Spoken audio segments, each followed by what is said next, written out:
ভাই আজকে আমাকে রেজাল্ট দেওয়ার কথা না? এতক্ষণ তো মনে হয় দিয়ে দিছে রে। তাইলে চেক কর। দাঁড়া করতেছি। ভাই ফেল। আরে ভাই কোনো সমস্যা নাই, এই এক রেজাল্টে তো জীবন তো নষ্ট হচ্ছে না, পরের বার ট্রাই কর, এর থেকে ভালো কিছু হবে।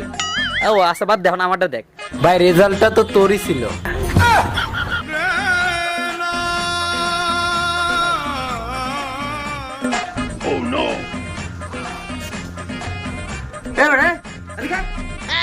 তোর না আজকে রেজাল্ট দেওয়ার কথা, হ্যাঁ ভাই দিছি তো।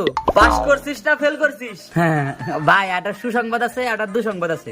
আগে কোনটা শুনবেন? সুসংবাদটাই তাইলে আগে বল। আমি পরীক্ষায় পাস করছি। দাঁড়া, তাইলে মিষ্টি কিনে নিয়ে আসি। আরে দাঁড়ান, দুঃসংবাদটা শুনবেন না? ও হ্যাঁ বল, দুঃসংবাদটা কি? আগের কথাটা মিথ্যা কথা।